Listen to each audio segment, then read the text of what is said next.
Hi friends, welcome to Lakshmi smart ఇల్లాలు. ఈరోజు మనం పచ్చి జీడిపప్పుని ఎలా క్లీన్ చేసుకోవాలో చూద్దాం.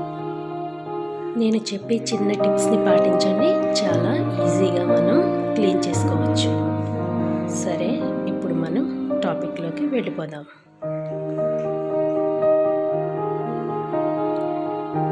ముందుగా మనం ఈ జీడి గింజలకి పైన ఫ్రూట్ ఉంది, చూస్తున్నారు కదా.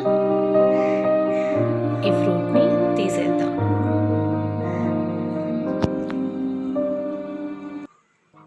ఇదే విధంగా మొత్తం ఫ్రూట్స్ అన్నీ తీసివేయాలి.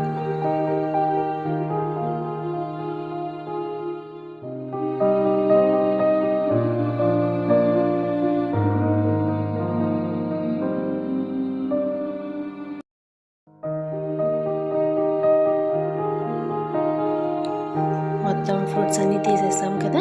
ఇప్పుడు వీటిని కట్ చేసుకోవాలి. ఇవి చాక్తో కట్ చేయడం కుదరదు, దీనికి కత్తిపీటే కరెక్ట్. ఫస్ట్ దీన్ని ఎలా కట్ చేయాలంటే, మనకి గ్రిప్ కుదరాలి. గ్రిప్ బాగా కుదరాలంటే మనం ఫ్రూట్ పీకాం చూడండి, తీసాం. ఆ ఫ్రూట్ తీసిన చోటు నుంచి కట్ చేయండి, అప్పుడు మనకి గ్రిప్ బాగా కుదురుతుంది, చేయి జారదు. చూడండి, మనం ఫ్రూట్ తీసేసాం.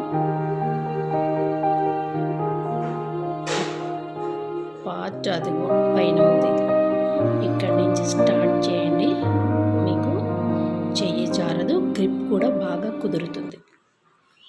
కానీ జాగ్రత్తగా కోయండి, ఒక్కొక్క గింజ బాగా గట్టిగా ఉంటుంది. ఇదే విధంగా మనం మొత్తం నట్స్ అన్ని కట్ చేసుకోవాలి.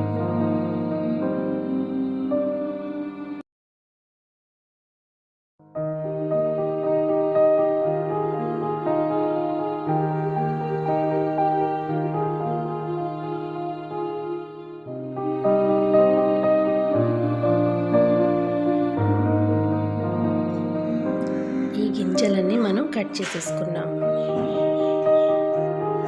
ఈ గింజల్లోంచి పప్పుని డైరెక్ట్గా మనం వేరు చేయకూడదు.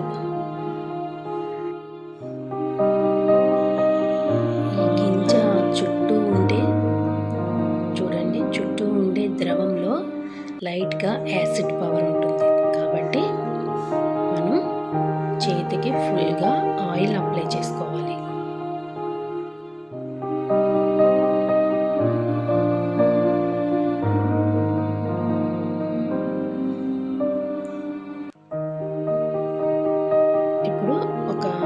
చాక్తో కానీ స్పూన్తో కానీ వాటిని రిమూవ్ చేసుకోవాలి.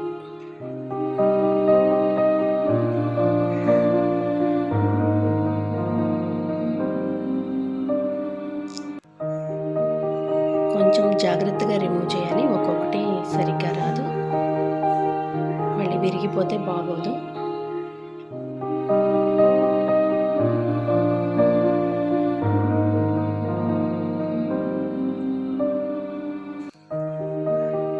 ఈ విధంగా మొత్తం పప్పునంతా వేరు చేసుకోండి.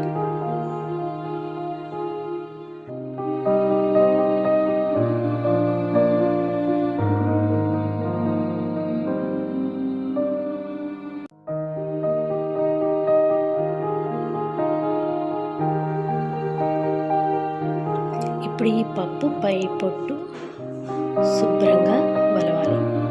చూడండి,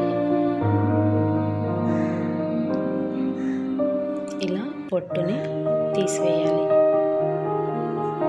ఇది ఒక్కొక్క గింజ సరిగా రాదు. అప్పుడు మనం ఏం చేయాలంటే, కొద్దిగా వాటర్లో ఈ గింజల్ని వేసి ఒక 15 మినిట్స్, కోల్డ్ వాటరే, హాట్ వాటర్ కాదు, నార్మల్ వాటర్లోనే ఒక 15 మినిట్స్ నానబెట్టామంటే ఈ పప్పుని చాలా ఈజీగా పై పొట్టు వచ్చేస్తుంది.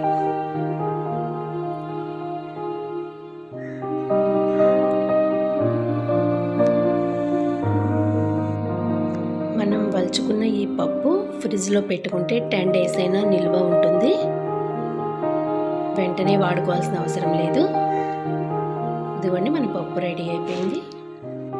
ఫ్రెండ్స్, మీరు కనుక మా ఛానల్ని సబ్స్క్రైబ్ చేయకపోతే తప్పకుండా సబ్స్క్రైబ్ చేయండి. ఈ వీడియో కనుక మీకు నచ్చినట్లయితే లైక్ చేయండి, షేర్ చేయండి.